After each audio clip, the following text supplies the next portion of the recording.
Di sini saya Musdalifah sebagai pembicara pertama di posisi pro. Perkenalkan, saya Nadia Rahmadanita selaku pembicara kedua yang tidak mendukung mosi perdebatan kita pada kali ini. Dan saya Anissa Jauzia sebagai pembicara ketiga yang akan menyampaikan konklusi pada perdebatan kali ini. Assalamualaikum warahmatullahi wabarakatuh. Perkenalkan, saya Musdalifah sebagai pembicara pertama di posisi pro. Dewan juri yang terhormat, adanya kebijakan-kebijakan yang dikeluarkan oleh pemerintah yang dianggap tidak pro rakyat menjadi latar belakang munculnya aksi mimbar bebas di kalangan mahasiswa sebagai bentuk dan wujud kepedulian mahasiswa kepada masyarakat. Status quo saat ini menunjukkan banyak mahasiswa yang ikut aksi mimbar bebas tanpa memahami substansi secara mendalam, atau dapat dikatakan mahasiswa hanya memahami permasalahan secara dangkal. Dewan juri yang terhormat, kami dari tim pro sangat menyesalkan hal ini karena aksi mimbar bebas tanpa pemahaman substansi secara mendalam hanya akan membuat mahasiswa bertindak bukan atas dasar logika, melainkan emosi semata. Dan kemungkinan terburuk dari hal ini adalah aksi mimbar bebas yang diusung oleh mahasiswa bukan malah menemukan solusi, melainkan justru memicu timbulnya permasalahan baru. Dewan juri yang terhormat, berikut kami sajikan 4 poin argumentasi mengapa kami sangat menyetujui mosi kita pada hari ini. Pertama, aksi mimbar bebas tanpa pemahaman substansi secara mendalam akan mencoreng citra mahasiswa. Kita ketahui dalam setiap aksi mimbar bebas tentu media akan menyorot, terutama aksi mimbar bebas skala besar.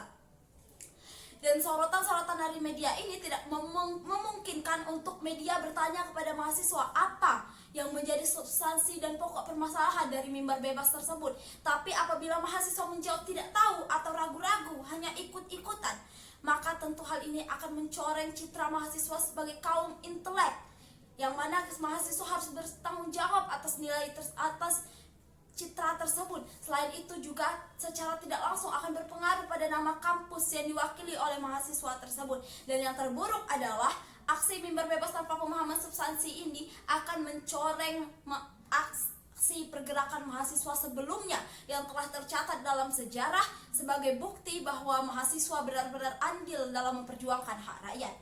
Poin kita yang kedua adalah kita di sini sepakat, baik tim pro maupun tim kontra, bahwa aksi mimbar bebas yang diusung mahasiswa itu ditujukan agar tuntutan-tuntutan yang memperjuangkan hak rakyat akan didengar oleh pemangku kebijakan. Namun Dewan juri yang terhormat, apabila mahasiswa yang ikut aksi mimbar bebas tidak benar-benar memahami substansi secara mendalam, maka tujuan dari aksi tersebut akan mengambang tanpa tujuan yang jelas, dan hal itu membuat argumen yang dibawa oleh mahasiswa dalam mimbar bebas tidak akan kuat dan sangat kecil kemungkinan untuk didengarkan oleh pemangku kebijakan. Dewan juri yang terhormat, selain hal tersebut, aksi mimbar bebas tanpa pemahaman substansi yang mendalam juga akan membuka peluang hoaks semakin menyebar. Contohnya adalah misalnya saat mahasiswa tidak memahami substansi secara mendalam, maka mahasiswa cenderung akan mudah terbuai oleh hoaks-hoaks yang bertebaran di mana-mana, terutama di media sosial. Dan tentu bisa jadi secara tidak sadar mahasiswa telah menjadi agen yang menyebarkan berita hoaks itu pula tanpa mereka sadari.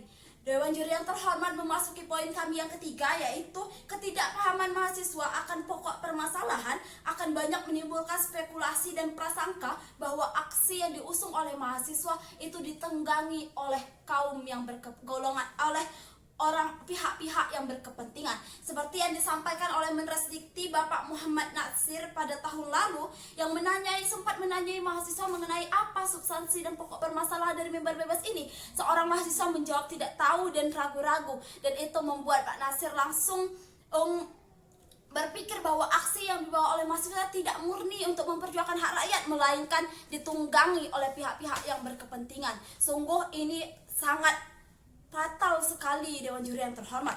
Poin kami yang terakhir adalah aksi mimbar bebas tanpa pemahaman substansi yang mendalam hanya akan memperpanjang gejolak massa. Seperti yang telah saya sebutkan sebelumnya, aksi mimbar bebas tanpa pemahaman substansi secara mendalam akan mengundang masalah-masalah baru, seperti aksi-aksi anarkis, seperti yang terjadi antara mahasiswa dan pihak kepolisian, timbulnya korban baru, dan rusaknya fasilitas-fasilitas umum. Dan tentu ada banyak permasalahan lainnya yang justru akan sangat merugikan masyarakat dan mahasiswa itu sendiri tentunya. Dewan Juri yang terhormat, itulah 4 poin kebenangan, 4 poin yang kami sampaikan yang dapat cukup menjadi alasan mengapa mosi ini harus didukung.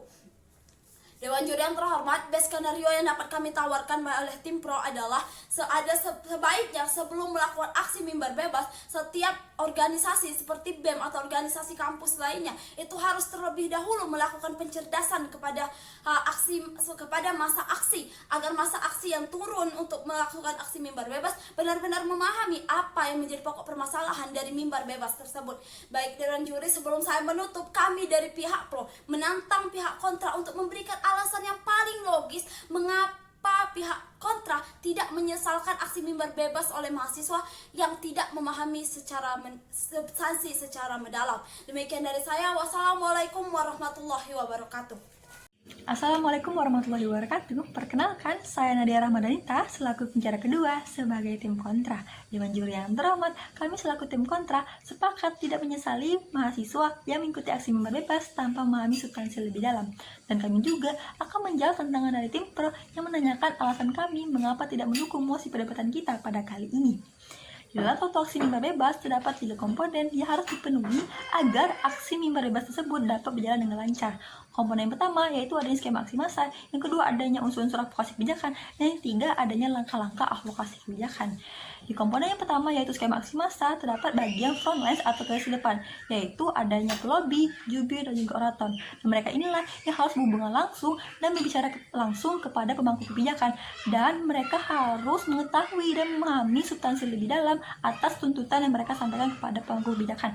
Yang kedua adalah ada kerja basis atau underground work, atau dapat kita sebut juga sebagai dapur dalam sebuah aksi mimbar bebas, kemana orang-orang ini seperti intel, yaitu orang-orang yang bertugas untuk mencari data, mencari massa, pendukung, dan juga mitra.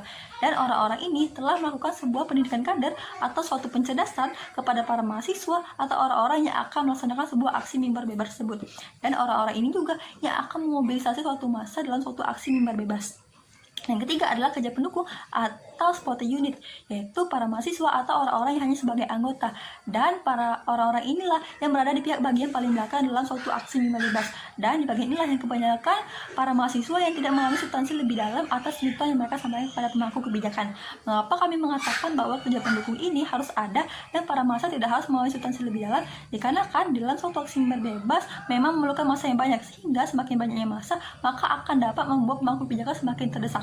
Dan komponen ketiga yaitu dalam suatu aksi mimbar bebas merupakan suatu advokasi kebijakan, di mana memiliki unsur-unsur. Yang pertama adalah penetapan tujuan advokasi, yang kedua adalah pemanfaatan data-data dari riset untuk advokasi, yang ketiga adalah identifikasi halayak dan sasaran, yang keempat adalah penyampaian pesan advokasi, dan yang kelima adalah membangun koalisi. Dan komponen ketiga adalah langkah-langkah advokasi kebijakan. Yang pertama adalah tahap persiapan, yang kedua adalah tahap pelaksanaan, dan yang ketiga adanya tahap penelitian. Jadi dapat kita simpulkan, ketika ketiga komponen ini ada semua, maka aksi mimbar bebas tersebut dapat berjalan dengan lancar. Dewan Juri yang terhormat memasuki ranah argumentasi dari tim kontra. Pertama, bahwasanya di dalam suatu aksi mimbar bebas memang memerlukan massa yang banyak, dikarenakan hal tersebut akan dapat mendorong dan mendesak para pemangku kebijakan untuk dapat mendengarkan dan menerima semua tuntutan dari massa yang mengikuti aksi mimbar bebas tersebut. Dapat kita analogikan, ketika di sebuah suatu ruangan terdapat saya dan kedua teman saya, si A dan si B. Pada saat itu, saya menyuruh si A untuk keluar dari ruangan tersebut. Akan tetapi, si A pasti tidak akan selalu menuruti perintah dari saya. Akan tetapi, ketika saya dan teman saya yang satunya lagi si B ini yang menyuruh si A untuk keluar dari ruangan tersebut, maka si A akan terdesak dikarenakan perintah dari kami. Oleh karena itu, dengan banyaknya massa, maka akan dapat memperkuat dorongan dan desakan yang dirasakan oleh pemangku kebijakan atas tuntutan yang disampaikan oleh para aksi massa. Baiklah, yang kedua adalah bahwasanya dalam suatu aksi mimbar bebas memang pemahaman akan substansi bukanlah suatu syarat utama akan kelancaran aksi mimbar bebas tersebut, melainkan ketiga komponen yang telah saya jelaskan tadi, yaitu adanya skema aksi massa, yang kedua adanya unsur-unsur advokasi kebijakan, dan yang ketiga adanya langkah-langkah advokasi kebijakan. Dan mengenai pemahaman substansi sudah memiliki bagian tersendiri Dewan Juri yang terhormat, yaitu terdapat di komponen skema aksi massa, di bagian frontlines dan juga kerja basis. Akan tetapi di bagian kerja mendukung sudah memiliki tidak harus memahami substansi akan lebih dalam. Dewan Juri yang terhormat memasuki argumentasi saya yang kedua, yaitu fungsi mahasiswa sebagai agen of change atau agen perubahan, di mana ketika mahasiswa mengikuti aksi, maka secara langsung mahasiswa tersebut telah melaksanakan tugas dan peran mereka sebagai agen perubahan, di mana mereka telah menyampaikan aspirasi atas tuntutan mereka kepada pemangku kebijakan seperti pemerintah ataupun DPR, di mana kebijakan tersebut dirasakan memang tidak pro rakyat atau telah merugikan banyak pihak. Jadi, dapat kita simpulkan, suatu substansi tidak perlu dipahami oleh para aksi massa dikarenakan hal tersebut bukan suatu syarat utama agar aksi mimbar bebas dapat berjalan dengan lancar. Melainkan, pemahaman akan substansi sudah memiliki bagian sendiri, yaitu di komponen skema aksi massa di bagian frontline dan juga kerja basis. Jadi, kami tegaskan lagi, kami dari pihak kontra tidak menyetujui apabila para mahasiswa harus memahami substansi terlebih dahulu atas tuntutan mereka agar dapat melaksanakan sebuah aksi mimbar bebas. Demikian dari saya. Wassalamualaikum warahmatullahi wabarakatuh. Assalamualaikum warahmatullahi wabarakatuh. Saya Anissa Jauzia sebagai pembicara ketiga yang akan menyampaikan alur perdebatan serta konklusi dari pihak pro maupun pihak kontra. Baiklah, adapun mosi kita pada hari ini yaitu Dewan ini menyesalkan mahasiswa yang ikut mimbar bebas tanpa memahami substansi lebih dalam. Baiklah, Dewan Juri yang terhormat, memasuki argumen dari pihak pro yang terdiri dari 4 poin. Yang pertama adalah ketidakpahaman akan substansi akan memperburuk citra mahasiswa sebagai kaum intelek yang bertindak berdasarkan logika dan akal sehat, di mana ketika mahasiswa mengikuti aksi massa tanpa memahami substansi, maka mereka akan bertindak tidak berdasarkan logika dan hanya mengandalkan emosi semata yang akan memicu timbulnya permasalahan-permasalahan baru. Yang kedua adalah tidak paham akan substansi akan memicu tuntutan-tuntutan yang ada tidak akan didengar dan diterima oleh para pemangku kebijakan, di mana tuntutan-tuntutan tersebut akan mengambang dan tidak jelas. Selain itu, apabila mahasiswa mengikuti aksi massa tanpa memahami substansi, maka akan memicu timbulnya berita hoax atau berita bohong karena ketidakpahaman akan informasi yang menyebar. Dan yang ketiga adalah ketidakpahaman akan substansi ketika melakukan suatu aksi massa akan memicu timbulnya spekulasi-spekulasi negatif, seperti aksi tersebut telah ditunggangi oleh pihak-pihak yang tidak bertanggung jawab dan hanya memanfaatkan kondisi saja. Dan yang terakhir, Dewan Juri yang terhormat, mengacaukan aksi massa, di mana mahasiswa yang tidak mengerti substansi dan tidak mengandalkan logika, maka akan menimbulkan suatu aksi yang anarkis karena mereka lebih fokus ke tindakan bukan ke poin-poin tuntutan yang ingin disampaikan. Sehingga pihak pro menawarkan sebuah solusi, yaitu pihak-pihak yang bertanggung jawab untuk menggerakkan aksi massa harus melakukan pencerdasan terlebih dahulu agar para aksi massa bisa memahami tuntutan-tuntutan yang disuarakan. Memasuki argumen dari pihak kontra sendiri, yang pertama adalah pemahaman akan substansi bukanlah syarat sebuah aksi massa mimbar bebas dapat dikatakan baik dan lancar, melainkan ada 3 komponen dasar, yaitu skema massa aksi, unsur-unsur advokasi kebijakan, dan langkah-langkah advokasi kebijakan. Yang kedua, sebenarnya pemahaman akan substansi hanya diwajibkan di bagian frontline dan basis line saja. Sedangkan biasanya mahasiswa yang tidak mengerti substansi ketika melakukan aksi massa berada di supporting line atau massa pendukung. Yang ketiga adalah suatu aksi mimbar bebas memang memerlukan massa yang banyak untuk menekan dan mendesak pemangku kebijakan agar mereka mendengar tuntutan-tuntutan yang disuarakan.